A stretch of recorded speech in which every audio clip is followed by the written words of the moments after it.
hay-adda wadaniga Yufenko ayaa maanta qalab ganacsi guddoonsiisay 20 haween oo ka mid ah haweenka gobolka Saaxil kuwaas oo hay-adda Yufenko qaybteeda barista xirfadaha ka bartay xirfadda shilista iyo iibgeynta kalluunka mashruucan oo ay maalgelinaysay hay-adda caalamiga ee UNODS ayaa waxa uu hore faafayn dheeraad ka bixiyay mashruucan iyo ahmiyadda uu leeyahay mas'uuliyiinta hay-adda Yufenko ee gobolka Saaxil iyo mas'uul sare oo ka socday hay-adda caalamiga ee UNODS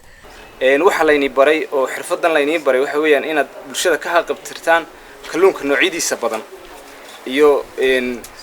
sida loo sameeyo bulshaduna ay halka ka hesho wixii ay u baahnaayeen idinkoo taas soo bartay miradhalkeedina maanta haysaan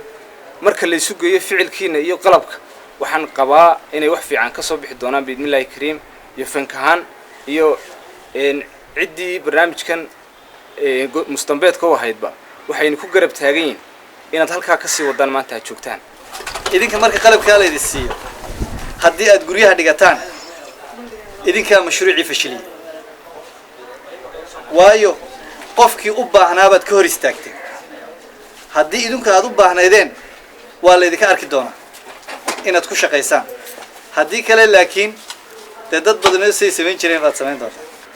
annaguna haddii aanu nahay ardayda oo ka kooban 20 arday insha Allah mid billahi kariim waxaanu rajaynaynaa qalabka la nasiiyay inaanan la seexan inaanan guryaha dhiganin sidii loogu tala galay inaanu ugu shaqeyno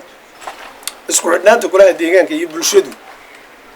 waxa weeyaan isku xidhnaanta nolosha dadka meesha ku nool iyo dadka maamulka ah